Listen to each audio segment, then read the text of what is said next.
당신의 그 섬김이. 우리 찬양 들으시고 우리 강의 시작하도록 하겠습니다.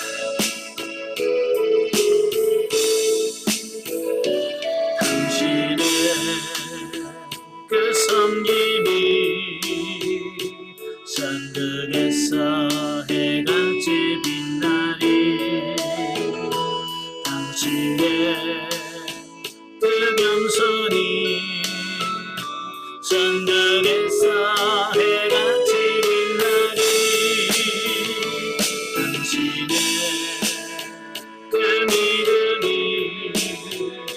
산들에서 해같이 빛나리. 당신의 그 충성이 산들에서 해같이 빛나리. 주님이 기억하시면 좋다니. 예수님 사랑으로 가득한 곳을 천사도 흠모하는 아름다운 그곳을 천국에서 해같이 빛나리. 당신의 그 순간이 산들에서 해같이 빛나리. 당신의 그 사랑이 산들에서 해같이 빛나리. 당신의 그 찬송이 산들에서 해같이 빛나리. 그 헌신이 전국에서 해같이 빛나리.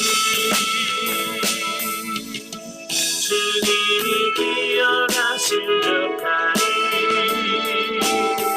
예수님 사랑으로 가득한 곳을 천사도 흠모하는 아름다운 그곳을 천국에서 해같이 빛나리.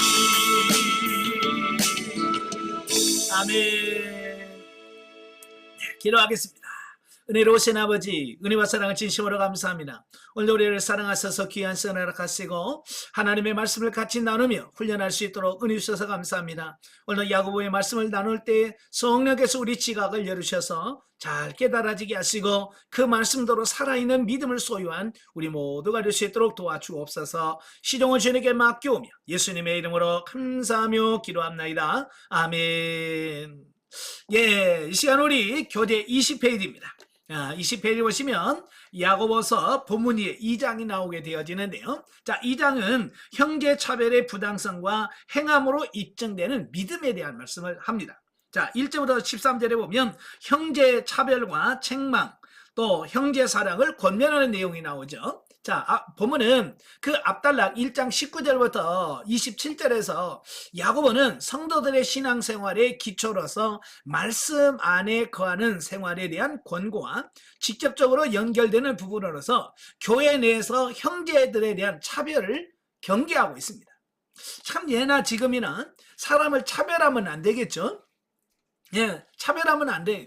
근데 여전히 교회 안에서도 차별이 있더라는 거예요.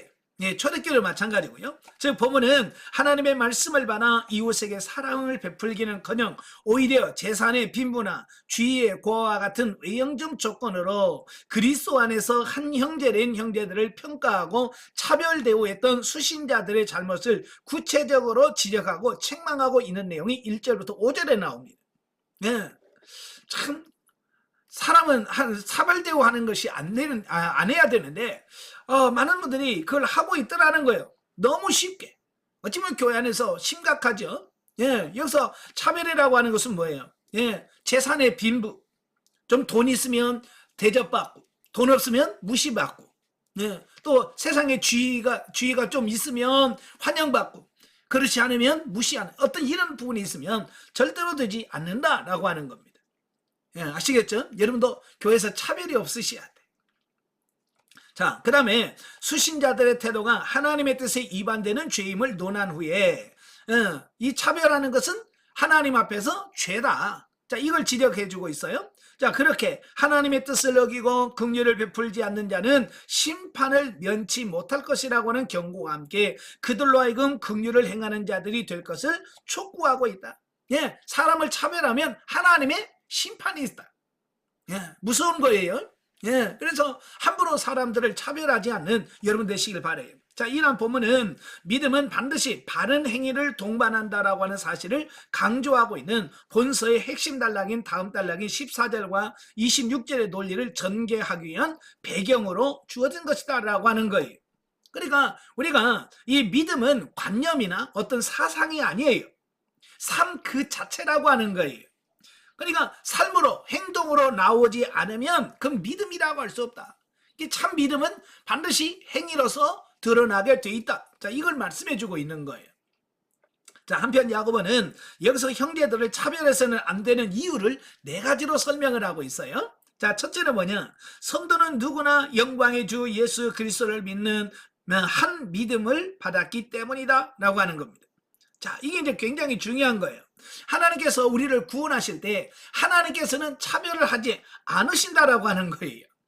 쉽게 말하면 너는 남자니까 받고 너는 여자니까 안 되고 너는 부자니까 내가 받고 너는 가난하니까 안 받고 하나님은 그런 차별이 없시다 그 말이에요. 그래서 구약에서도 그 절기를 참여할 때 이방인들도 똑같이 할례를 받고 그 부분에 참여할 수 있는 이런 부분이에요.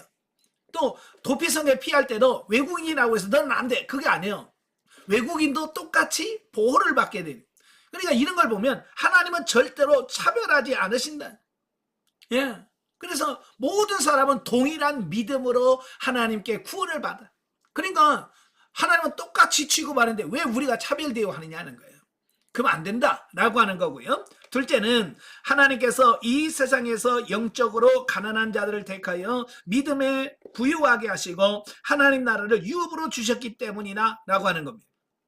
즉 하나님은 물질의 부여 정도나 외모를 보고 성도들을 택한 것이 아니므로 우리도 마땅히 그렇게 해야 한다라고 말씀해주고 있습니다.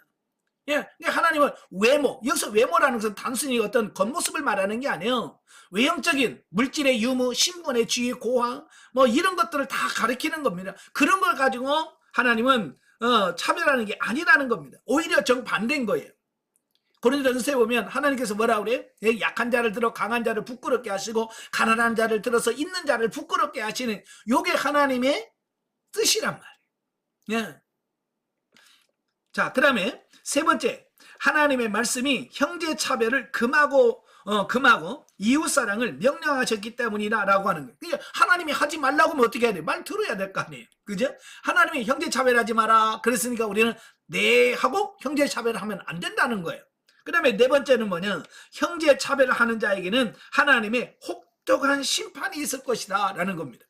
예, 교회에서 성도들을 차별하면 하나님께서 심판하실 거라는 거예요. 그래서 우리가 형제를 차별해서는 안 된다라고 하는 거예요. 자, 22페이지. 성도들은 교회 내에서 결코 어떠한 경우에도 형제를 외모로 판단하여 차별해서는 안 되며 형제들을 공평하게 대우해야 된다라고 하는 겁니다. 예.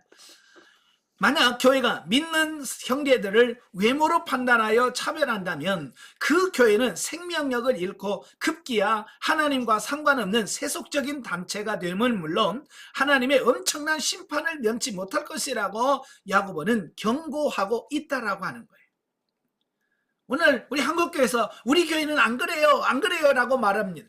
그러나 실제로 들어가 보면 다 모든 교회가 거의 비슷할 거예요.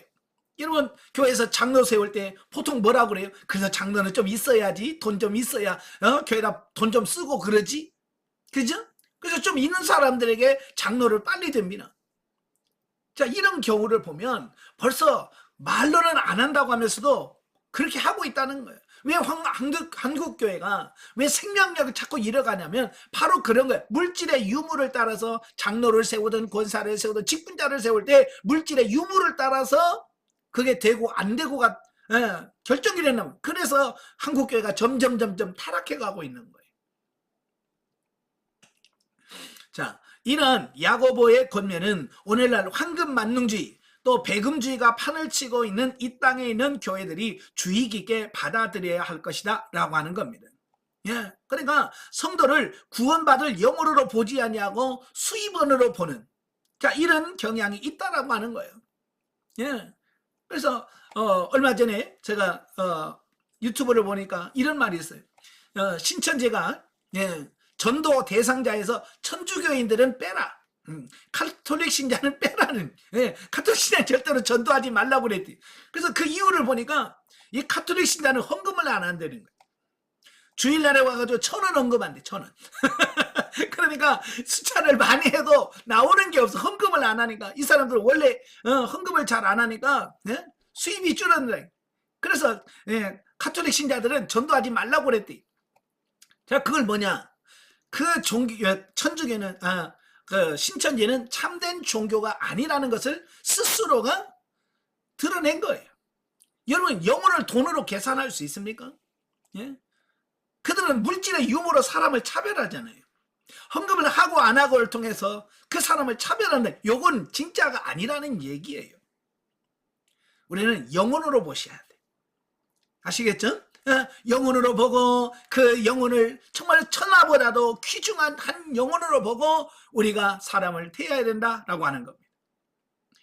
자, 두 번째 단락 14절부터 26절까지 보면 행함으로 입증되는 믿음에 대해서 말씀하고 있는데요. 자, 야고보는 본문에서 성도의 그 실천적 신앙을 주제로 하는 본서의 핵심 관건이라고 할 수 있는 믿음과 행함의 교리를, 문제를 교리적인 측면에서 다루고 있습니다. 이걸 둘로 나눠서 생각할 수 있는데요. 먼저 14절부터 20절에 보면 행함이 없는 믿음의 허구성을 밝힙니다. 즉 야고보는 행함이 없는 믿음은 죽은 믿음으로서 자기를 구원하는 데 있어 유효하지 않다라고 말합니다. 왜냐하면 구원은 뭘로 받아요? 믿음으로 받나요?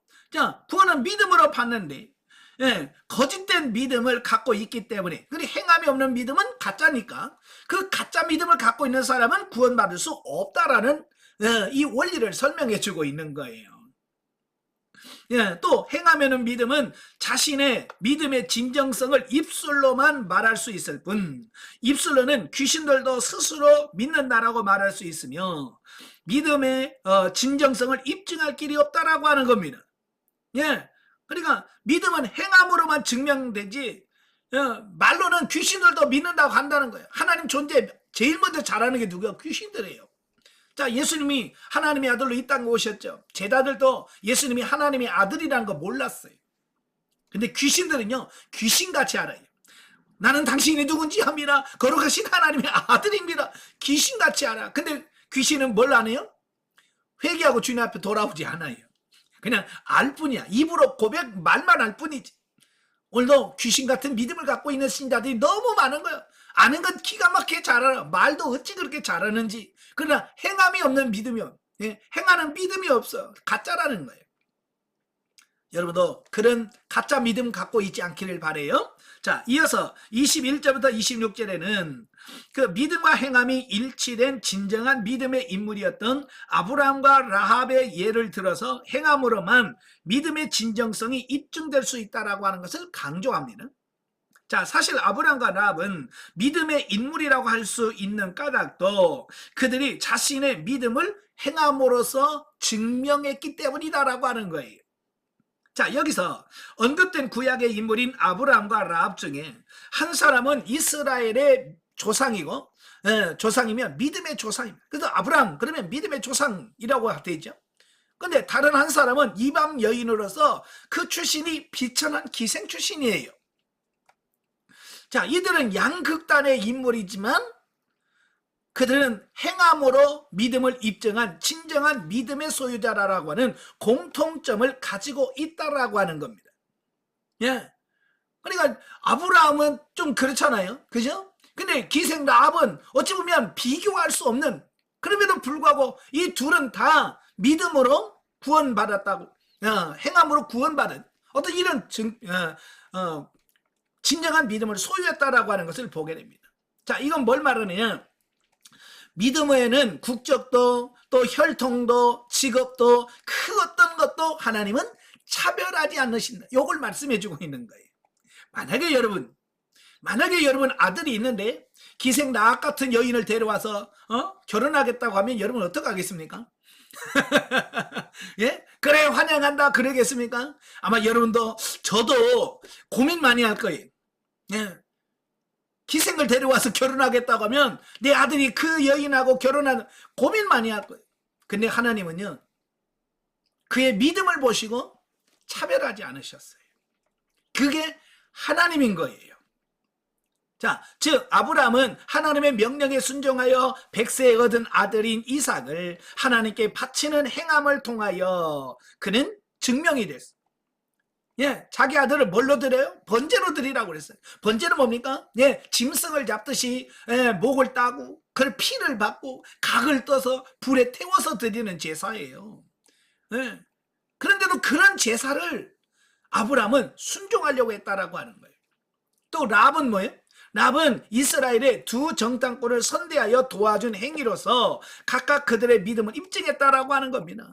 여러분 기생 랍은 쉬울 것 같죠? 여러분 자기 민족을 배반하는 거예요. 그렇죠? 자기 동족을 배반하는 행위가 뭐예요? 예, 정탐꾼을 숨겨두는 거예요. 그만큼 위험을 감수한. 예, 자 그러면서도 그는 그걸 선택했어요. 뭐 때문에? 믿음으로. 예.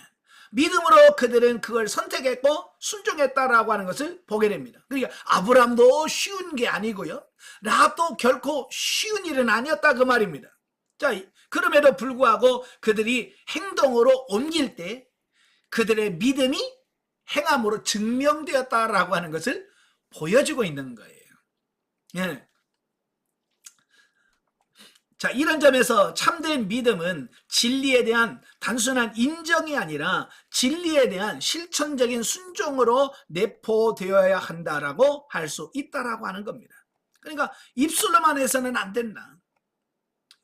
좀 더 말했죠. 예, 불신자들도요 예수님이 훌륭한 분 다 알아요. 그래서 뭐 3대 성인, 7대 성인 그러면 예수님도 성인이라는 거요. 예수 안 믿는 사람 다 안다니까요. 심지어 귀신들도 알아요. 근데 그들은 믿질 않아요. 예, 그런 거예요. 오늘도 우리가 입술로만 안다고 해서 구원받은 게 아니라는 걸 우리에게 확실하게 기억하셔야 됩니다. 자, 한편 야고보는 여기서 행함이 없는 믿음은 죽은 믿음임을 강조할 뿐만 아니라 사람이 행함으로 의롭다 하심을 받고 믿음으로만 아니라고 밝히는데, 이러한 그의 주장은 이신득이 교리와 배치되는 것처럼 보이지만 그러나 이는 결코 서로 배치된 것이 아니라, 왜냐하면 야고보는 여기서 행하면은 믿음이 구원에 있어서 유효하지 않음을 말하는 것이지 결코 공로적 구원을 말하고 있는 것은 아니기 때문이다 라고 하는 겁니다. 그러니까 행하면 믿음은 죽었다라고 말하는 부분은 믿음을 결코 부정하거나 약화시키는 게 아니에요. 여기서 믿음으로 구원을 받는다라고 하는 이신득이 교리를 확증시켜주는 역할을 한다라고 본다라고 하는 거예요. 다시 말하면 어떤 믿음이 우리를 의롭게 되며 우리를 구원하는가, 이걸 명확하게 말씀해주고 있는 거예요. 그러니까 믿음으로 우리가 의롭게 되는데 어떤 믿음이냐? 행함이 있는 믿음이 진짜다. 그 얘기를 하려고 하는 거지. 예? 어쩌면 공로적으로나 뭐 어떤 행위로 구원받는다는 말은 절대로 아니에요. 여러분, 종교 개혁자들이 제일 싫어했던 성경이 야고보서예요. 그래서 심지어 종교개혁자들 루터는 이 야고보 서신을 뭐라고 했냐면 지푸라기 서신이다라고 별명을 붙여놨어요. 지푸라기라고 하는 말은 가치가 없다, 값어치가 없다, 그런 뜻이에요. 왜냐하면 그들이 종교개혁을 하면서 외쳤던 게 뭐예요? 오직 믿음으로. 오직 믿음으로 구원받는다고 그러는데, 어찌 보면 이 야고보서는 그들이 주장하고 있는 믿음으로 말미암아라고 하는 말을 조금 약화시키는 듯한 말씀이 야고보서거든요. 그러니까 그들은 오해한 나머지 그들은 야고보서를 중요하다라고 생각하지 않았다라고 하는 거예요. 결과 어떻게 돼요? 종교 개혁은 했지만 점차적으로 행함이 없는 믿음으로 약화되는 그런 결과를 가져왔다라고 하는 사실. 그래서 교회는 많은데 성화된 성도는 없어. 변화된 행함으로 나타난 이런 신앙인들이 숫자가 줄어든 이유가 바로 행함을 강조하지 않는 결과였다라는 거예요. 오늘이라도 여러분들 이제 여러분의 믿음을 행함으로 증명할 수 있는 여러분들이 되셔야 될 줄로 믿습니다. 자, 영적 이해 보죠. 하나님 앞에 의롭다고 인정받는 믿음은 행함이 동반된 믿음이다. 그러니까 믿음과 행위는 일치되어야 된다라고 하는 거예요. 자, 우리를 진리로 장성하게 하는 것은 하나님의 말씀이므로 이 말씀대로 행하는 자가 되어야 한다라는 거예요. 자, 14절 25절에서 하나님이 의롭게 여기시는 믿음에 대하여 말씀합니다. 아브라함과 기생 라합은 믿음과 행위가 일치된 좋은 본보기로 설명하고 있습니다. 즉 진리를 알지라도 행하면은 믿음은 죽은 믿음이다 라는 겁니다. 예? 저도 이제 상담을 하다 보면 많은 분들이 그래요. 목사님 알아요. 근데 아는데 안 돼요 라는 말을 많이 듣거든요. 예. 예, 이미 지식적으로 알고 있다는 거예요. 그렇게 살면 안 된다는 거, 그렇게 해야 된다는 걸 아는데 안 되더라는 거예요. 예. 이제는 그렇게 말하면 안 돼요. 이제는 실제적으로 삶으로 보여주고 사라지는 단계까지 가야 진짜다라고 하는 것을 기억하시면 좋겠습니다. 그러니까 말로만 영성했다, 영성이 됐다, 이별했다 말로만 하지 마시고 삶으로서 보여줘야 돼. 아시겠죠? 자, 넘겨서 24페이지 3장입니다. 자, 3장은 말의 바른 사용과 선행으로 나타나야 할 참된 지혜에 대해서 말씀을 해요. 자, 1절부터 12절은 혀의 올바른 사용. 자, 야고보는 지금까지 시련당할 때의 성도의 자세와 그 믿음과 행함의 관계에 대하여 원론적인 측면을 다루었습니다. 자, 그런데 본 단락부터 앞으로 언급하는 그 원론적인 교훈에 근거한 보다 구체적이고 실제적으로 성도들이 신앙생활 가운데서 접하게 되는 중요한 몇 가지 문제에 관한 교훈들을 제시함으로써 성숙한 성도의 올바른 신앙 자세를 일깨워주고 있다라고 하는 겁니다. 그러니까 이론으로 끝나는 게 아니라 이론에서 이런 실천적으로 가야 된다라고 하는 것을 강조하고 있어요. 자, 이런 맥락에서 야고보는 성도 개개인의 신앙 인격 성숙에 있어 요구되는 두 가지 교훈 중에서 먼저 혀의 올바른 사용에 대하여 교훈하고 있다라고 하는 겁니다. 그러니까 우리가 믿음, 실천적 믿음을 소유하는 데 있어서 실천적인 삶에서 중요한 게 뭐냐? 혀, 말을 줄여야 돼. 말을 조심해라 그 얘기거든요. 그래서 보면은 내용을 보다 세분하여 보면 먼저 1절과 2절에서 뭐라고 말하냐면 함부로 다른 사람들 앞에서 선생이 되려고 나서는 일에 대하여 금합니다. 예. 여기서 다른 사람 앞에서 선생이 되는, 여러분 선생이 뭡니까? 가르치는 사람을 말합니다. 가르치는 사람. 가끔 이렇게 대화를 하다 보면 자꾸 사람들을 가르치려고 하는 사람이 있어요. 그죠? 뭐든지 다른 사람에게 그것은 그러면서 자꾸 가르치려고 하는 사람이 있어요. 근데 성경은 가르치려고 하지 말고 배우라는 거예요.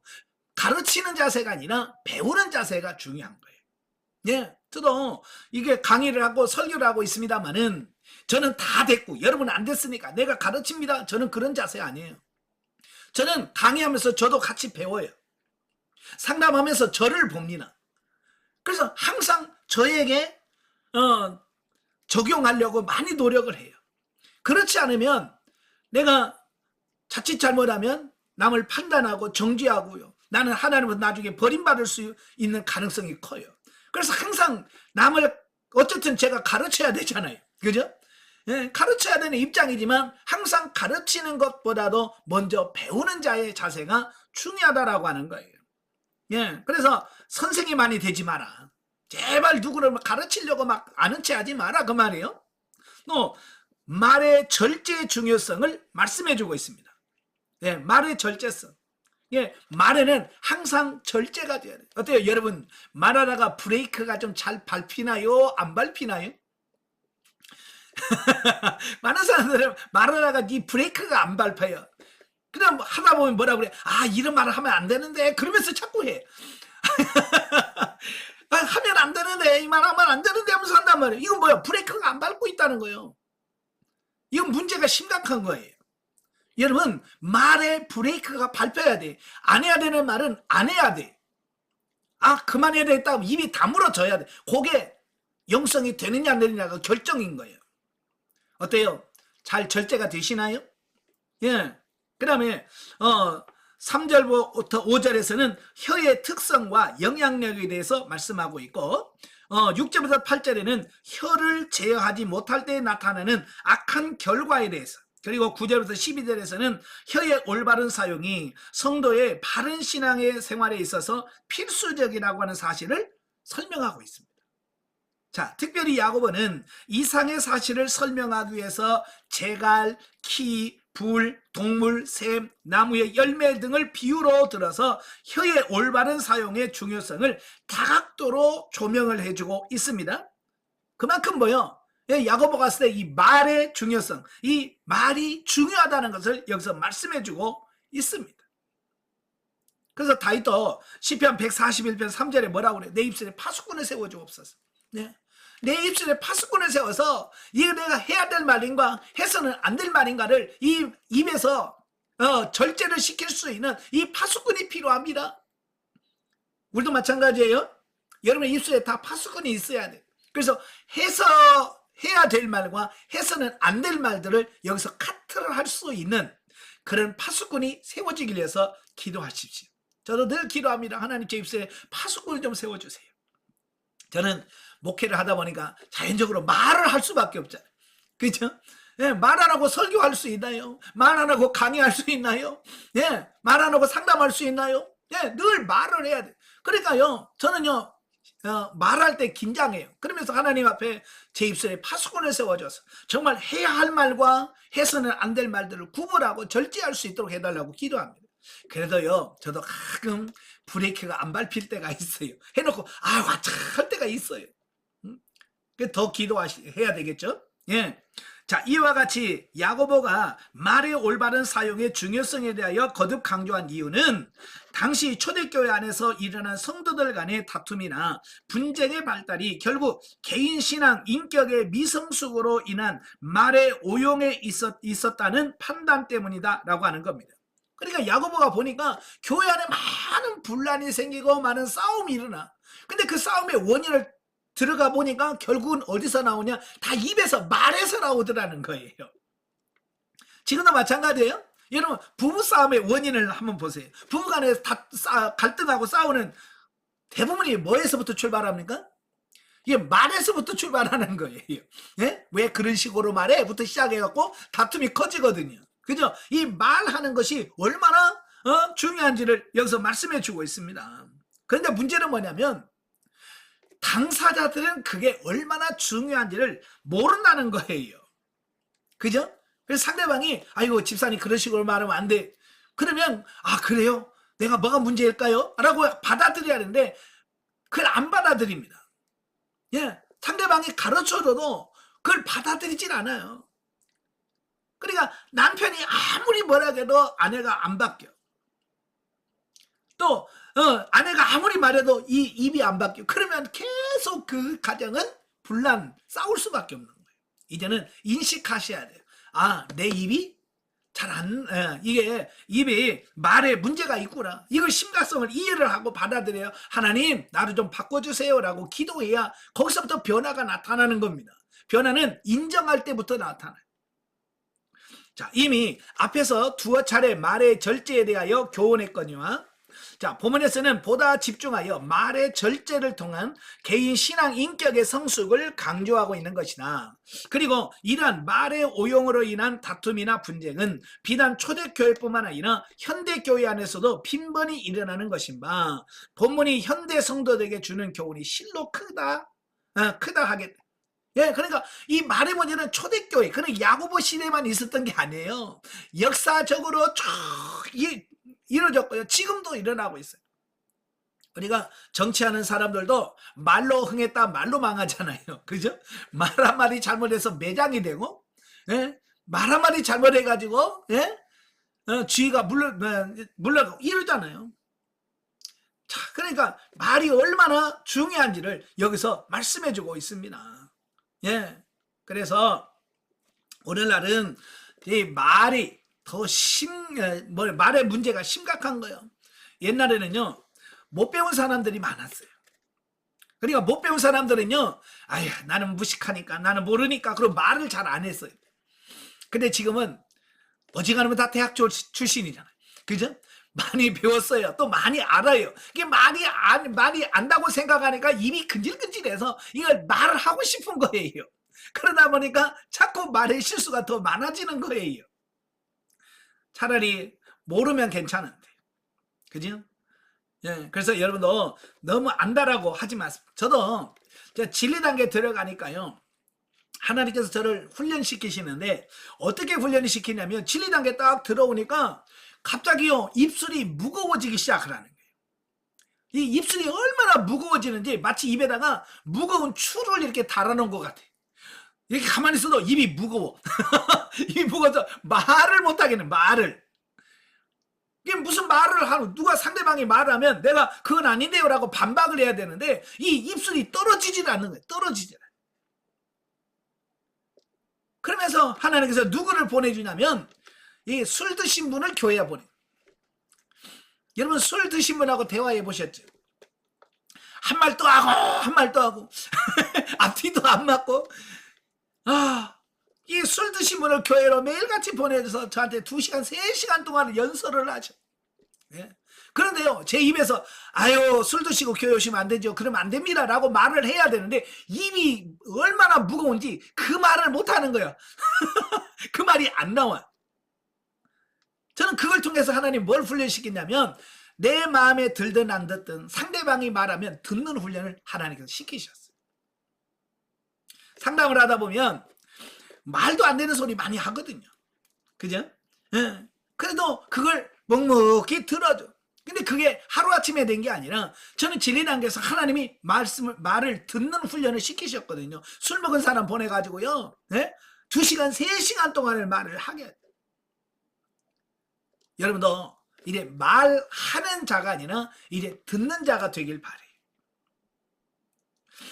자, 3절부터 18절까지 보면 선행으로 나타나야 될 참된 지혜에 대해서 말씀을 해주고 있어요. 자, 앞단락에서 말의 절제에 대하여 교훈한 야고보는 이래 본문에서는 마음속의 생각을 잘 다스리는 참 지혜를 소유할 것을 교훈하고 있습니다. 자, 즉 야고보는 여기서 인격의 외적 반영인 말의 사용 문제에 있어서 한 걸음 더 나가서 성도의 모든 윤리적 행위들이 결국 인간의 마음속의 생각에서 비롯되는 것이마, 하나님에게서는 비롯된 참된 지혜에 근거한 올바른 생각을 마음속에 가짐으로써 결국 선한 행위를 나타낼 수 있도록 교훈하고 있다라고 하는 겁니다. 여러분, 말과 행동은 어디서부터 출발하냐면 생각에서부터 출발해요. 예, 이 생각은 이 마음에서 나오는 가장 기본적인 거예요. 그죠? 예, 혼에서 이 생각이라고 하는 게 나오거든요. 그러니까 어떤 생각을 갖고 있느냐에 따라서 거기에서 말이나 행동이 결정되어지는 거예요. 다 어디서 나온다? 마음에서 나온다는 거예요. 마음에서. 그래서 잠언 4장 23절에 뭐라고 했어요? 무릇 지킬 만한 것 중에 내 마음을 지키라. 네, 더욱 내 마음을 지키라. 생명의 근원이 여기서 남이니라. 네. 마음이 결국 마음으로 표시된다는 거예요. 여러분도 그러죠? 누구한테 싫은 사람이 있어요. 누구 싫은 사람이 있으면 자기도 모르게 어떻게 해요? 인상을 써. 그리고 말을 할 때 여기서 투명스러운 말이 나가. 여러분도 느끼시죠? 예. 벌써 그 사람이 싫어, 미워. 그러면 말이 투명하게 나가. 부드러운 말이 안 나가요. 왜? 마음에서 이미 그 사람에 대하여 미운 마음, 싫은 감정을 갖고 있기 때문에 그렇게 되어줄 수밖에 없어요. 그래서 야고보는 이 마음을 바꿔야지. 그죠? 이 마음을 바꿔야 말이나 행동이 달라질 수 있다라고 하는 거예요. 지금 우리가 실수하는 게 뭐냐면 이 속을 바꾸려고 하지 않고 마음을 바꾸려고 하지 않고 자꾸 뭐만 하냐면 입에서 나오는 말이나 행동을 바꾸려고 하는 거예요. 그러니까 속에서 안 되는데 겉으로만 하는 척 하려고 하니까 그게 외식이 되고 형식이 되고요. 그렇게 되어지는 거예요. 예. 그러니까 예? 속에는 부글부글한데 얼굴은 웃으려고 하니까 얼굴이 쥐나죠. 그죠? 그래서 가끔 보면 얼굴이 바라바라 떱니다. 왜? 막 속은 죽겠는데, 에? 겉으로는 웃어야 되니까.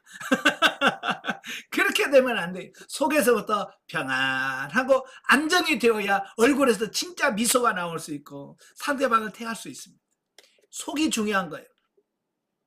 자, 야고보가 본문을 통해서 이 같은 교훈을 준 것은 1차적으로는 초대교회 당시 스스로 선생이 되어서 지혜와 총명이 있다고 하면서도 오히려 실생활에 있어서는 이기적이고 세속적인 욕망으로 인하여 성도들 간의 분쟁과 다툼을 일으키는 자들의 어리석음과 죄악을 지적함과 아울러 참 지혜는 반드시 선행으로 나타나야 함을 교훈하기 위함이다 라고 하는 겁니다. 그러니까 보통 많은 사람들은 그래요. 자기는 잘 산다라고 얘기하는 겁니다. 그죠? 나는 됐어. 심지어는 뭘, 나 영성 됐어 라고 말한다는 거예요. 근데 상대방은 인정이 안 된다는 거예요. 그러니까 제가 상담하면서 가장 많이 듣는 게 뭐냐면, 누구는 자기는 자꾸 영성이 됐다고 하는데 내가 보면 안 된 것 같은데요. 이런 말을 많이 하는 거예요. 예. 다시 말하면 삶이 엉망인 것은 그것은 영성이 된 게 아니죠. 그러니까 내가 나를 인정하는 것은 이건 올바른 게 아니에요. 잠언에서 보면 내가 보면 나는 항상 옳다고 느껴진다는 거예요. 자기가 보기에는 자기가 항상 옳다고 여겨진다는 거예요. 그러니까 내가 보는 내가 옳은 게 아니라 상대방이 나를 봤을 때 옳아야 진짜 옳은 거라는 거예요. 예, 객관적인 이런 게 돼야 된다는 거예요. 아시겠죠?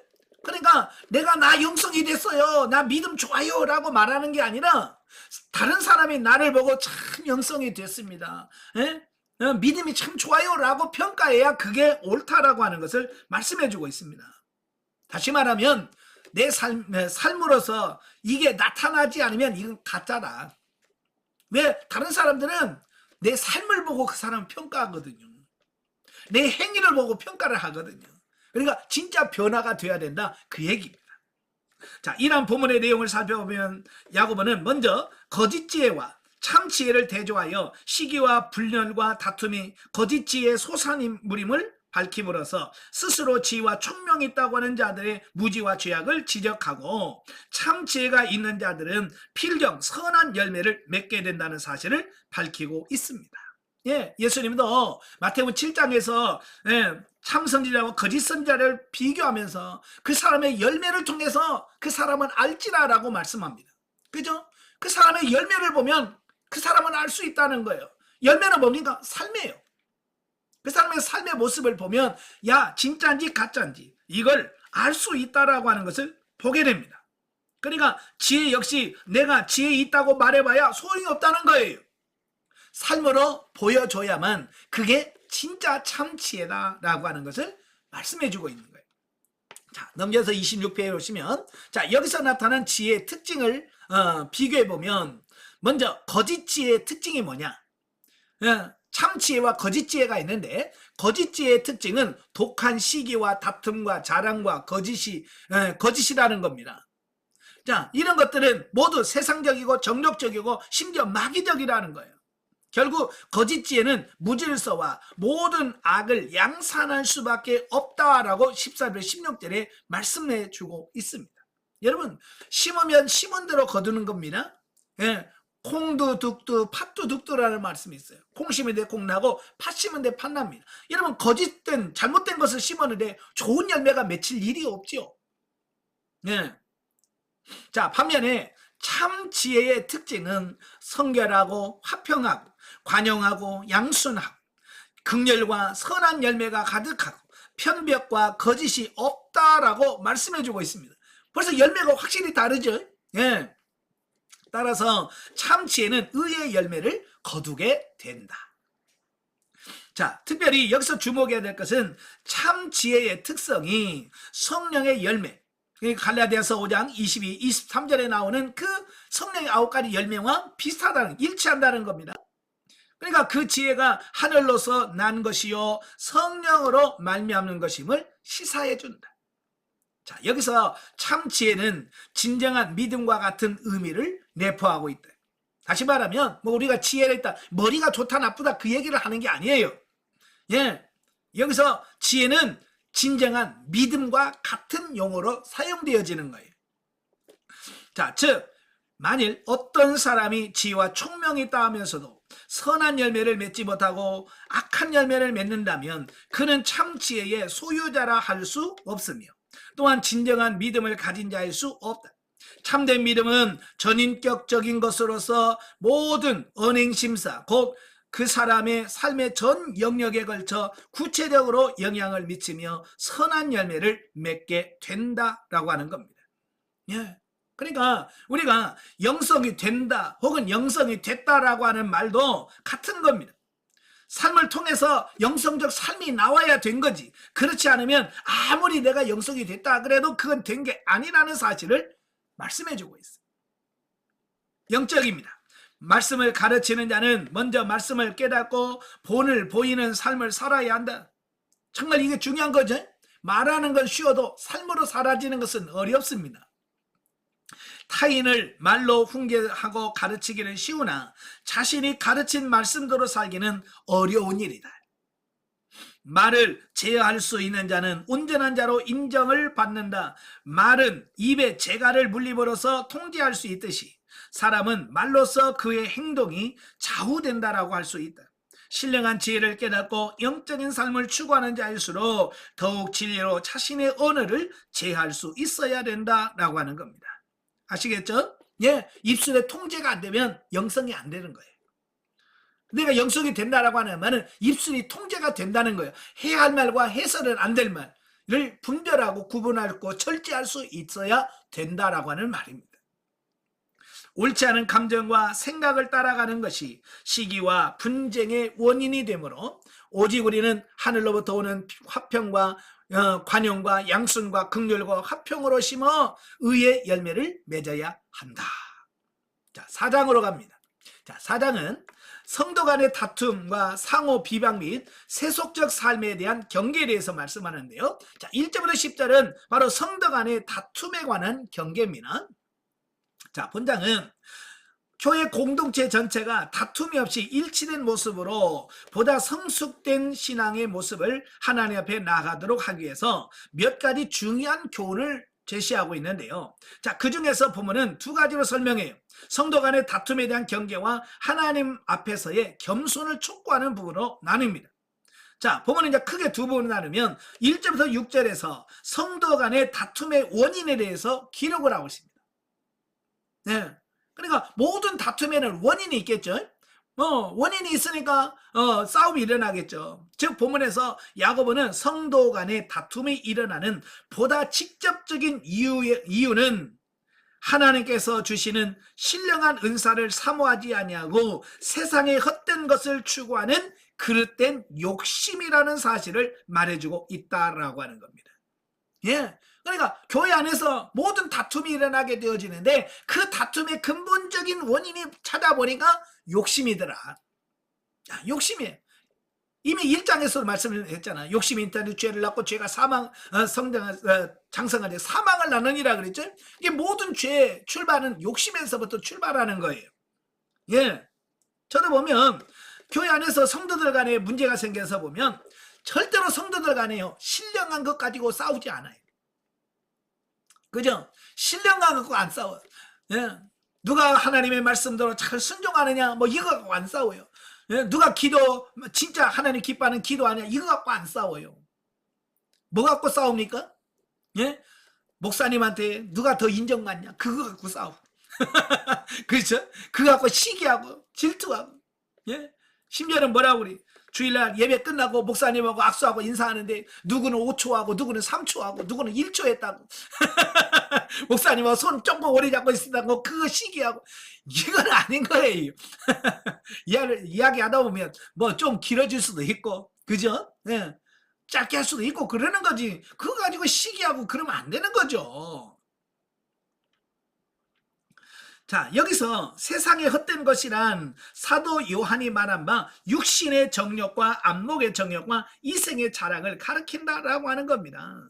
그래서 우리 안에는 이 세상적인 육신적인 욕심을 빨리빨리 처리를 하셔야 돼요.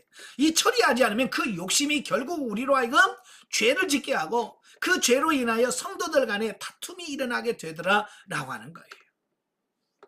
자, 교회 안에서의 다툼은 초대교회 당시에도 때도 있었지만 오히려 현대교회 안에서 더욱 빈번하게 일어나고 있는 실정이다라고 하는 겁니다. 어쩌면 교회 안의 분쟁이 갈수록 더 심해지는 것 같아요. 예, 그래서 우리는 실로 우리 개개인의 인간적인 욕심들이 교회 공동체 전체에 얼마나 심각한 영향을 끼치고 있는 것에 대하여 깊이 하지 않으면 안 된다라고 하는 겁니다. 그럼 왜 그러면 현대에 이와 같은 이렇게 잘 먹고 잘 사는 시대에 왜 다툼이 있는가라고 하는 거예요. 예, 이 현대로 갈수록 이 사람들의 이 사고 방식이 이기적이고요, 자기중심적이에요. 예.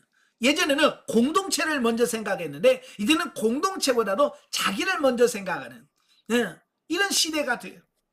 그러다 보니까 자꾸 다툼이 더욱더 많아질 수밖에 없다라고 하는 것을 보게 됩니다.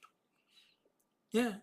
그래서 정말로 가끔 뉴스에 나온 교회가 서로 교회 안에서 니파 내파 나뉘어서 교회가 안에서 싸우고 뭐 한편은 본당에서 예배드리고 한편은 교육관에서 예배드리고 뭐 담임 목사가 둘이 있고 이런 교회들이 많잖아요. 예? 참 그런 교회가 너무 많아. 우리는 여러분의 교회는 그렇게 되면 안 돼요. 만약에 그렇게 된다면 교회는 무너지는 거예요. 아시겠죠? 다툼이 있으면 교회는 결국 무너지는 거예요. 자, 그리고 우리 교회가 최초 예루살렘 초대교회에서와 같이 성도들 간에 한 마음 한 뜻이 되어서 자기 욕심을 버리고 일치된 모습으로 나아가기를 힘쓰지 않으면 안 된다. 예? 초대교회 성령 충만해가지고 어떻게 해요? 자기 것을 자기 것이라고 여기지 않았습니다. 자기의 소유를 팔아서 사도들의 발 앞에 두어서 가난한 사람들에게 나누어졌습니다. 유무상통했습니다. 정말로 사랑의 공동체였어요. 오늘 우리 교회가 이 시대에 그런 교회가 되어야 돼. 근데 그런 교회가 가능해지려면 뭐예요? 초대교회 성령이 충만했던 것처럼 여러분의 교회가 성령으로 충만해서 성령을 따라 행하는 그래야 사랑의 공동체가 될 수 있다. 성령의 역사가 없이는 불가능한 거예요. 여러분 공산주의 이론이 어디서 나옵니까? 예, 성경에서 나왔어요. 예. 사도행전 2장에 나오는 그 초대교회의 모습, 자기 것을 자기 것으로 여기지 아니하고 서로 공통해서 유무상통한 이것을 공산주의 이론의 기초로 삼았습니다. 공산주의는 실패했어요. 지금 공산주의하는 나라치고 부자 없습니다. 다 가난합니다. 왜 그럴까요? 왜 공산주의 이론은 기가 막힌데 왜 실패합니까? 예, 거기는 성령의 역사가 없었어요. 예, 초대교회는 성령님의 역사가 있었기 때문에 그게 가능한 거고, 바로 공산주의는 성령의 역사가 없어요. 도리어 교회를 문을 닫게 했어요. 그러니 공산주의가 성공할 일이 없죠. 여러분도 성령 충만하셔야만 가능한 거예요. 자, 다음으로 7절부터 10절에 보면 다툼을 극복하는 비결을 언급하고 있는데요.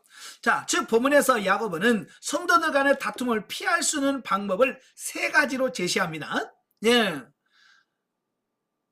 자, 첫째는 뭐냐? 소극적으로는 하나님께 철저히 순종하며 적극적으로 인간의 죄악된 본성을 자극하여 세상 정욕을 추구하도록 미혹하는 마귀를 대적하는 것이다 라고 하는 겁니다. 예, 적극적으로 우리의 싸움을 붙이는 그 역할을 누가 하냐? 마귀가 한단 말이에요. 마귀. 그래서 우리는 적극적으로 그 마귀를 대적하는, 영적으로 각성하고 깨어있는 삶을 살아야 돼. 예. 그래서 여러분은 적극적으로 마귀를 대적해야 돼. 예. 자, 그러면 왜 마귀가 역사할까? 여러분, 마귀가 역사하기를 원하십니까? 아니죠. 근데 마귀가 역사를 한단 말이에요. 왜 마귀가 역사할까요? 예, 먹을 것이 있으니까 들어오는 거예요. 여러분, 여름에 똥파리들이 날라오죠? 똥파리들이 왜 날라옵니까? 예, 먹을 만한 게 있어.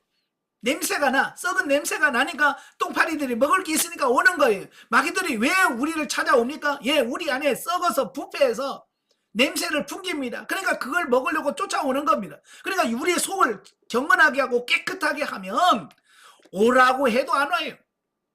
그죠? 여러분이 집안이 너무 깨끗하면요, 창문 열어놓고 파리여 오시오, 파리여 오시오. 그래도 파리가 안 와. 왜? 와봐야 굶는데 왜 와? 그렇잖아요. 그러니까 여러분, 마귀가 역사하지 못하도록 여러분의 심령을 깨끗하게 하는 것이 중요한 거예요. 바로 첫 번째 조건이 바로 그거예요. 둘째는 뭐냐? 하나님과 세상의 중간에 서 있는 두 마음의 상태를 버리고 마음을 성결케 하여 항상 하나님을 가까이 하는 신앙생활을 하라라고 하는 겁니다. 예, 항상 하나님을 가까이 하라는 거예요. 이런 빛을 가까이 하면 어둠은 가까이 하지 못합니다. 마귀를 대적하는 가장 좋은 방법은 뭐냐? 하나님께 가까이 가는 거예요. 여러분, 여러분 강도가 나를 못 건들게 하는 방법은 뭐예요? 경찰서에 가까이 가는 거예요. 그죠? 경찰서에 가까이 가면 강도가 따라오다가도 못 따라와. 마찬가지예요. 하나님께 우리가 가까이 가면 마귀가 오다가도 못 와요. 그러니까 하나님, 우리는 늘 가까이 하고 하나님과 친해야 돼. 우리는 하나님과 친해야 되는데 마귀하고 친해. 그러니까 마귀들이 들락날락하면서 이렇게 저렇게 여러분을 치는 거잖아요. 정신 바짝 차려서 하나님과 친해지길 바래요. 셋째는 뭐냐? 자신의 죄에 대하여 철저하게 애통하며 회개하라라고 하는 것입니다. 예. 그래서 보면 우리가 남을 보면 다툼이 생겨요. 왜 저 사람은 저렇지? 왜 저런 식으로 살아? 라고 하면 다툼이 일어날 수밖에 없어. 그러나 자신을 먼저 봐야 돼. 역지사지라고 그러죠. 예? 상황을 이렇게 바꾸어서 생각해 보면 상대방은 나의 거울이니까 상대방을 통해서 그런 모습을 보면서 내 모습을 보고 내가 회개하고 돌이키는데 싸움이 있겠습니까? 먼저 나를 볼 수 있어야 돼. 자, 여기서 우리는 수평적인 인간관계에서 일어나는 모든 문제들의 결정적인 해결은 각 사람들이 수직적으로 하나님과의 바른 관계를 정립함으로써만 가능하다는 매우 중요한 교훈을 받게 된다라고 하는 겁니다. 그러니까 이 하나님과의 수직적인 관계가 잘 형성이 되어지면 이 수평적인 관계가 잘 된다. 자, 이걸 말씀해 주고 있어요. 자, 여러분도 기도 열심히 하고 기도하면요, 대인관계 부딪히는 게 없어요. 마귀도 못 건드려요. 근데 하나님과 이 수직적인 관계, 기도도 안 해요, 말씀도 안 봐요. 그러면 어때요? 자꾸 부딪히게 돼. 그러니까 수직적인 관계가 굉장히 중요하다는 것을 말씀해 주고 있어요. 아시겠죠? 그래서 어떤 세상에 부딪히는 문제가 있을 때 여러분이 먼저 뭘부터 살펴봐야 되냐면, 내가 지금 하나님과 관계가 잘 되어 있나? 하나님과 관계가 올바로 서 있나? 이것부터 점검해 보셔야 돼요. 아시겠죠? 자, 그리고 그러므로 우리 각 사람은 스스로 자신의 정욕을 쫓아 스스로 높아지려고 하는 교만을 버리고 하나님 앞에 철저하게 겸손해야 할 것이다. 이렇게 자신을 낮출 때 모든 다툼과 분열은 극복될 것이며 궁극적으로 하나님에 의하여 높임을 받게 될 것이다 라고 하는 말씀을 하고 있습니다. 그러니까 교회에서 서로 높아지려고 하니까 싸우는 겁니다. 아니, 내가 높아지려고 하는데 상대방이 높아지려고 하니까 어때요? 밟아야지. 그죠? 상대방을 밟아야 내가 높아진다고 생각하니까 다툼이 거기서 일어나는 거예요. 그래서 그러나 겸손하면 싸움이 일어나지 않는다라고 하는 거예요. 예, 겸손하셔야 돼요. 겸손. 아시겠죠? 자, 11절 12절에 보면 성도 사고 간의 비방에 대한 경계입니다. 자, 보면은 교회 공동체에 주어지는 두 번째 교훈으로 성도 간의 비방을 금할 것을 권고하는 내용입니다. 자, 이러한 권고는 다툼을 금할 것을 권고하는 전 단락과 밀접한 연관이 있어요. 왜냐하면 다툼 중에는 상대방에 대한 비방과 관련이 있기 때문이라고 하는 겁니다. 그래서 야고보는 성도들 간에 비방하는 것을 금지한 후에 성도들이 피차 비방하지 말 것을 이유를 밝히고 있습니다. 예, 여러분 누가 여러분 흉보면 어때요? 기분 나빠요? 예, 안 나빠요? 기분 나쁘죠? 예, 누가 내 흉을 막 봐요. 뭐 누가는 어떻고 권사는 어떻고 그러면 그 말을 들으면 기분 나쁘잖아. 그 기분 나쁘니까 가서 왜 그런 말 하느냐? 그러면 또 싸움부터 다툼이 일어나는 거예요. 그러니까 남을 말하면 다툼이 일어날 수밖에 없어. 그래서 여러분들도 될 수 있으면 다른 사람의 말을 하지 마세요. 어떤 예를 들어서 구역을 하든 기관을 모여서 뭘 하든 우리는 자기 이야기를 해야지 남 얘기하면 안 돼요. 우리는 보통 그러잖아요. 아이고 무슨 권사 있잖아, 무슨 집사 있잖아. 그러면서 거기 없는 사람 이야기를 자꾸 하는 거예요. 근데 그러다 보면 거기서 동조해가지고 거기서 문제를 일으킨단 말이에요. 절대로 여러분 남 이야기를 하면 안 된다. 아시겠죠? 우리가 성도의 성도의 교제는 주로 이제 대화를 통해서 이루어지잖아요. 예, 대화를 통해서 이루어지는데 그 대화, 교제 속에 나눔 속에서 자기 얘기를 하셔요. 자, 여러분들 이렇게 모여서 얘기를 하면 우리는 남 얘기를 자꾸 해요. 우리 여성분들은요, 꼭 모이면 무슨 얘기하냐? 남편 이야기를 그 남편 좋은 얘기 합니까? 우리 남편은 그러면서 막 그 남편 흉보고 막 그러잖아요. 또 우리 시어머니는 그래서 막 시어머니 흉보고, 예? 그런 얘기하면 은혜가 안 돼. 여러분만이라도 모이면 무슨 얘기해야 되냐면 자기 얘기를 해야 돼. 내가 요즘 성경을 어떻게 보고 있고, 내가 요즘 어떤 말씀으로 은혜를 받으며, 내가 지금 어떤 말씀을 하나님의 음성으로 레마로 들었고, 자, 이런 것들 있잖아요. 자, 이런 것들을 나누셔야 돼. 이런 걸 나누면 싸움이 일어나겠습니까? 다툼이 일어나겠습니까? 안 일어나요. 여러분도 말을 할 때 항상 이렇게 다른 사람 얘기하지 말고 자기 이야기를 해라. 아시겠죠? 예, 자기 이야기를 하는 여러분이 되셔야 돼요. 자, 그러면 하지 말아야 될 이유. 첫째, 형제를 비방하는 것은 율법을 어기는 것이 되기 때문이다라고 11절에 말합니다. 왜? 율법에 보면 분명히 뭐라고 되어 있냐면 형제를 사랑해라 라고 명령을 하고 있습니다. 그러니까 이는 형제가 비록 자신의 눈으로 보기에 부족한 것이 있다 할지라도 그 부족한 면까지 사랑하라고 하는 명령이다. 사실 내 마음에 꼭 드는 사람 누가 있겠어요? 그죠? 여러분 마음에 꼭 드는 사람 있어요, 없어요? 자, 여러분의 교회에서 여러분의 마음에 꼭 드는 사람 몇 사람이나 됩니까? 예? 거의 없어요. 그래서 만날 저 권사는 어때서 안 되고 저 사람은 뭐해서 안 되고 저 집사는 뭐해서 안 되고 우리는요 내 마음에 드는 사람 없어요. 그래서 성경에 네 마음에 드는 사람만 사랑해라 그런 말 있어요, 없어요? 없어요. 그냥 형제를 사랑하라고 했어요. 잘났든 못났든 뭐했든 상관없이 그냥 형제니까 사랑해라 라고 말씀하는 거예요.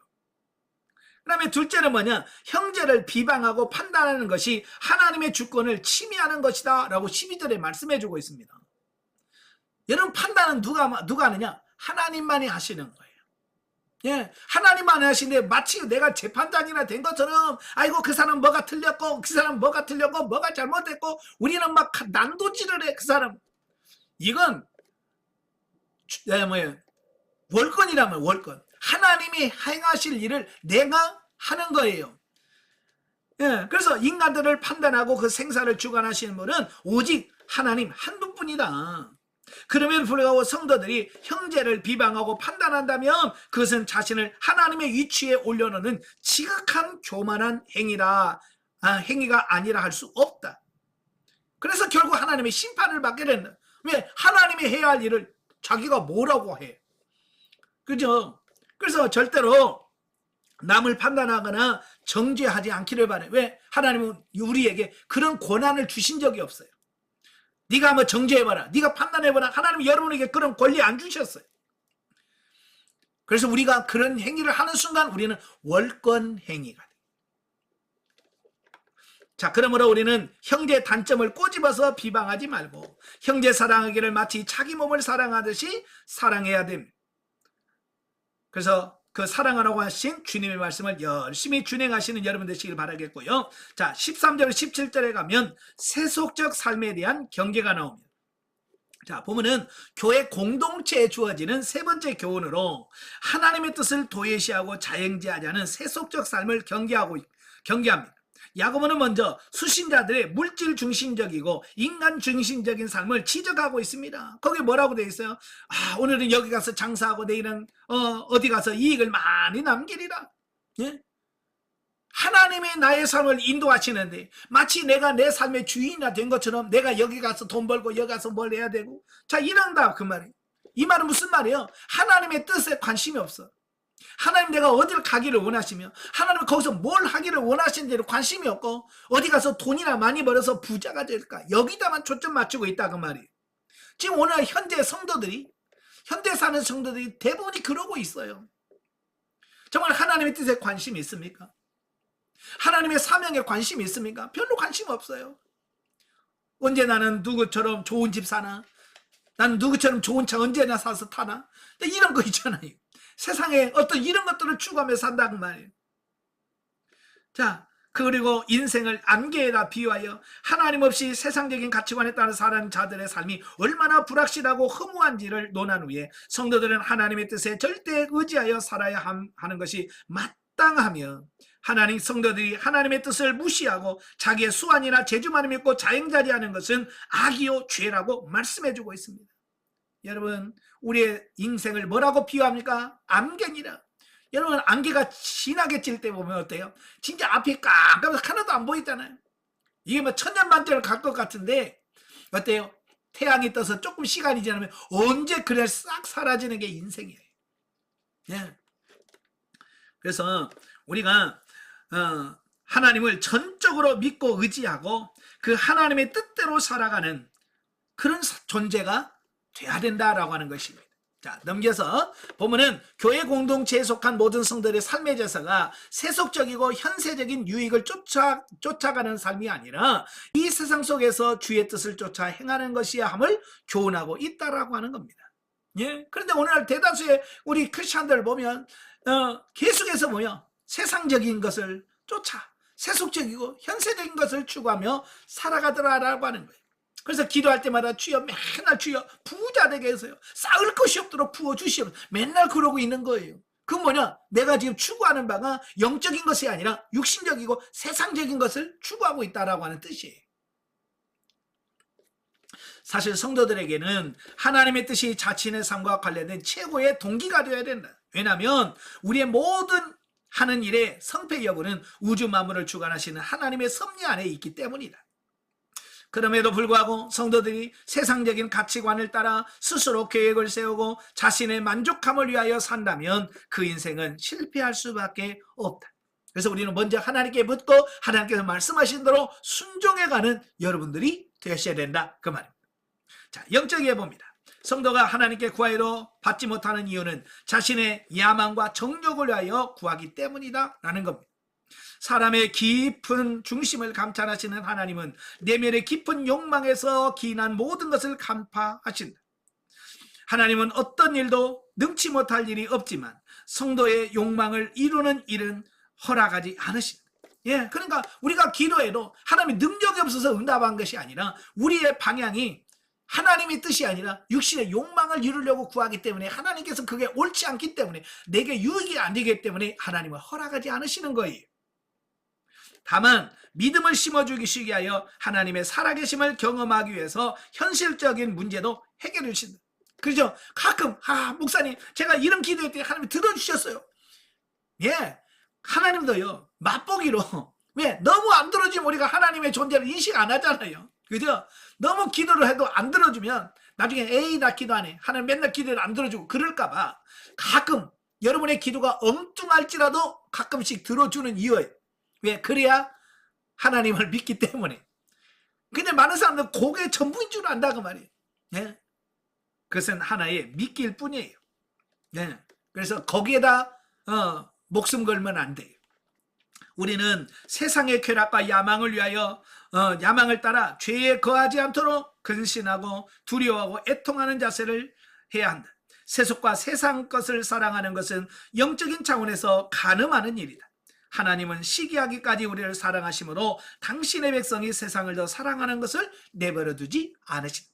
오직 하나님만 사랑하신 여러분 되시길 바라요. 자, 마지막 5장입니다. 5장은 불의한 부자에 대한 경고와 인내, 맹세, 금지, 중보기도 및 미혹된 자를 구할 것에 대한 권면을 하고 있습니다.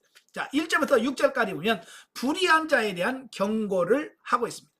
그래서 이 5장의 내용을 잘 읽다 보면 마치 구약의 아모스서를 읽는 것 같은 느낌을 받아요.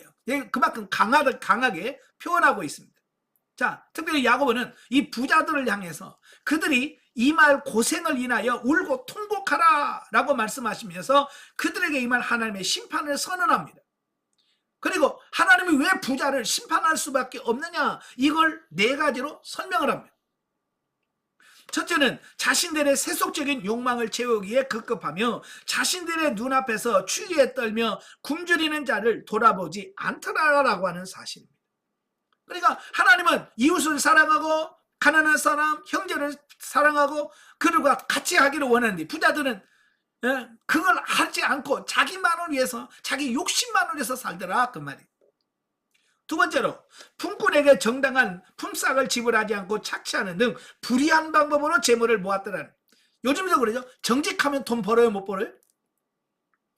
대다수가 많은 사람은 정직하면 돈 못 버는, 어떻게든 남을 속이고 사기를 쳐야 돈을 벌지 정직하게 해서는 돈 못 번다는 게 보통 사람들이 가지고 있는 사고방식이에요. 예, 부자들이 누가 어떻게 부자가 됩니까? 정직하게? 안 돼요. 여러분, 품삯을 주지 않고 있어야 돼. 지금은 그래도 월급날 돈 착착 들으죠. 예전에 제가 직장 생활할 때는요, 이 사장님들이요, 월급날 월급을 잘 안 줍니다. 며칠 미루다가 줘요. 네. 그런데요, 그 직원들의 월급이 뭐 1, 2만도 아니잖아요. 많아요. 그게 하루만 은행에다 하루만 그 이자만 받아도요, 거기서 쏠쏠합니다. 그러니까 부자들이 일부러 월급을 이틀 3일 미루는 겁니다. 그러면 이틀 3일 미루면 어때요? 그 은행에서 나오는 이자만 해도 몇백 되고 몇천이 되는 거예요. 직원들이야 힘들든지 말든지. 자, 이러니까 부정한 방법으로 돈을 버는 거예요. 그래서 하나님이 심판한다, 그 말이에요. 그 다음에 세 번째로 뭐냐, 불의하게 축적된 재물로 영혼을 강팍하게 하고 파멸시키는 도덕적 방탕한 생활에 몰두한다는 거예요. 예, 여러분, 돈 모아서 돈이 많으면 뭔 짓을 할까요? 여러분 같이야 선교하고, 예? 자, 그러겠지만 보통 사람들은요, 돈 벌면 그거 가지고 죄져요. 그러니까 이 부자들은 결국 돈 있는 돈 가지고 방탕한 생활한다, 그 말이에요. 네 번째로 부를 이용하여 의로운 자를 죽이는 죄악을 범한다는 거예요. 우리가 잘 아는 유전무죄, 무전유죄라는 말이 있잖아요. 물질로 공의를 무너뜨린다, 그 말이에요. 그래서 하나님께서 그들을 싫어하고 심판하시겠다라고 말씀해 주는 겁니다. 사실 재물 그 자체는 하나님이 주신 것으로 선합니다. 문제는 바르지 못한 재물관과 그 재물을 취득하는 방법과 사용하는 방법에 있어서 잘못되었기 때문에 문제가 발생하는 거예요. 그러니까 돈 자체는 결코 나쁜 것이 아니에요. 그러나 그 돈을 사용하는 사람들이 어떠냐에 따라서 그게 좋을 수도 있고 나쁠 수도 있다는 거예요. 즉, 하나님보다 재물을 더 사랑하고 불의한 방법으로 재물을 모으거나 또는 모은 재물로 인하여 단순히 일신의 쾌락을 위하여 쓸 뿐만 아니라 나아가 재물을 이용하여 악을 도모하는 데 문제가 있다라고 하는 겁니다. 그래서 본문에서는 야고보는 불의한 부자들에 대한 책망을 통해서 재물에 대한 성도의 올바른 자세에 관한 일련의 교훈을 주고 있다라고 하는 겁니다. 그래서 영성훈련하면서 우리가 물질 관계 영성을 하잖아요. 네? 뭐 영성하면 기도나 하지 뭐 물질이 아니에요. 하나님께서 주신 물질을 관리하고 사용하는 데 굉장히 중요하다는 것입니다. 그래서 이 물질관계 영성에 대한 부분을 바르게 여러분 정립하시고 정말 하나님의 뜻대로 물질을 사용하는 그 훈련을 하셔야 돼요. 자, 7절부터 11절까지 보면 고난 중에 인내에 대한 권면이 나오는데요. 자, 본문에서 여러 가지 상황에서 핍박을 받는 성도들에게 주의 재림이 임박했으므로 그때까지 핍박을 인내하라라고 말씀해 주고 있습니다. 자, 성도들은 하나님의 나라의 시민권을 가지고 주께서 재림하시기까지 이 세상에 잠시 머물러 사는 나그네와 같은 존재들이다라고 말씀합니다.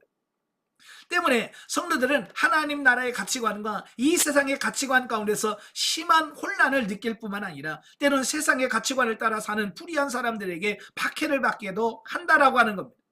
그래서 본서의 수신자들도 이런 박해로 인하여 심한 고난을 받으면서 심히 낙담하는 가운데 있었다라고 하는 겁니다. 자, 우리는 보통 이중 국적자라고 하잖아요.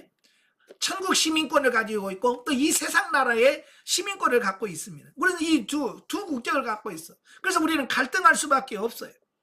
그래서 이 갈등 속에서 과연 우리는 어디다 초점 맞출 것이냐라고 하는 거예요. 우리의 시민권은 하늘에 있습니다. 그래서 하나님의 나라에다가 기대를 가지고 그 하나님의 나라를 위해서 살아야 돼. 그래서 우리는 그렇게 살면 하나님께서 우리 고난을 주지 않을 터인데, 우리는 하나님 나라에 관심을 없고 땅의 나라에다만, 이 세상 나라에만 관심을 갖고 막 하기 때문에 하나님께서는 그 관심을 하나님께로 바꾸라고 고난을 주시는 거거든요. 우리의 사고 하충원을 바꾸라고. 빨리 바꾸시면 그만큼 덜 맞습니다. 자, 이에 야고보는 본문을 통해서 성도들로 하여금 신앙을 버리지 말고 주의 재림 때까지 인내할 것을 권면하면서 인내할 이유를 다음과 같이 제시해주고 있습니다. 첫째는 뭐냐? 현재의 고난을 역정시킬 수 있는 주의 재림이 가깝다라고 말씀해주고 있습니다. 그래서 얼마나 주님의 재림이 가깝냐? 문 앞에 와 있다는, 지금 주님이 문 앞에 와 있다. 그 문이 도대체 얼마나 멀길래 지금 2000년이 됐는데도 아직 그 문을 못 통과하셨어요? 도대체 그 문이 얼마나 먼 거예요? 부자들은 그렇잖아요. 네? 부자들은 대문이 있고 대문에서 쫙 본관 건물까지 멀잖아요. 네?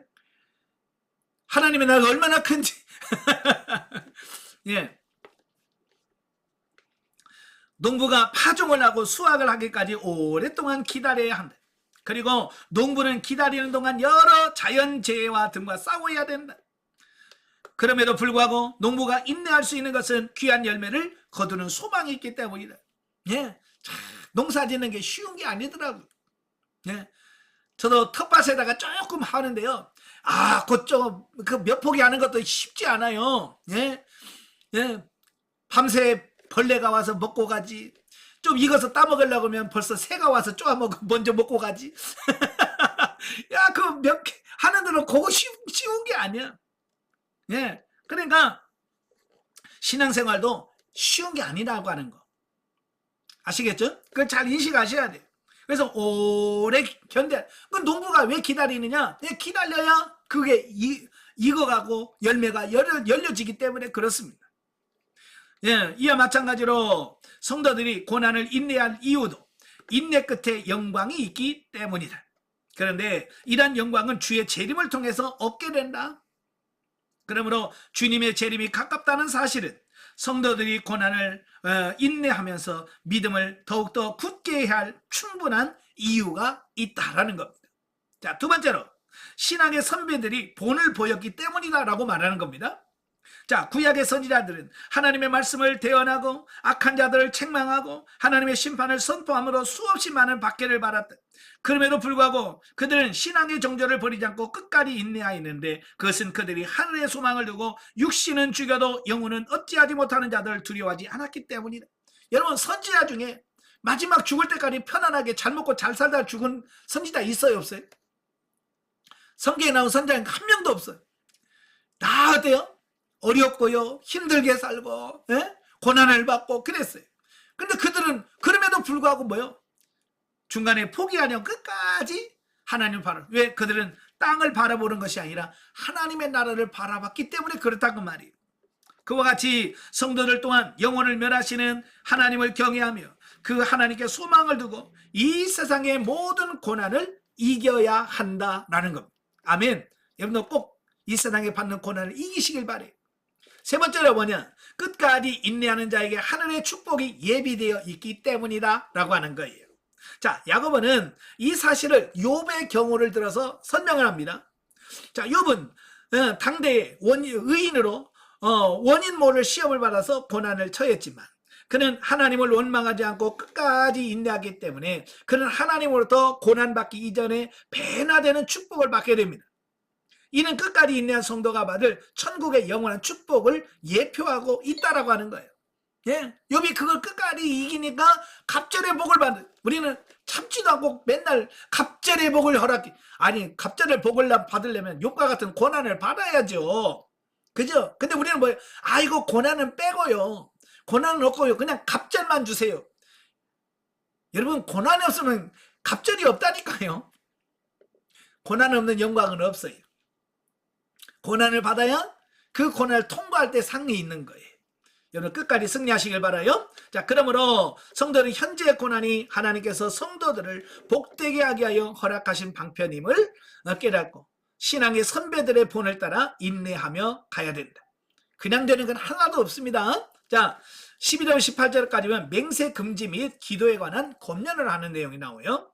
자, 본문 12절에 보면 야고보는 성도들에게 맹세를 하지 말라라고 엄중히 금합니다. 자, 이는 산상수훈의 마태복음 5장 33절부터 37절에도 그 같은 내용들이 나옵니다. 절대로 맹세하지 말라는 겁니다. 왜 맹세하지 말라고 하냐면 내가 맹세해도 우리는 지킬 수 있는 힘이 없다는 거예요. 하나님이 허락하셔야만 그게 가능하지. 내가 아무리 예를 들어서 내일까지 꼭 줄게요. 근데 내일 하나님이 허락하셔야 가능한 거지. 하나님이 허락하지 않으면요 진짜 아무것도 안 됩니다. 그래서 하나님이 하셔야 돼. 그러니까 우리가 함부로 맹세하지 말라는 거예요. 내가 마치 주인이 된 것처럼 하지 말라는 거예요.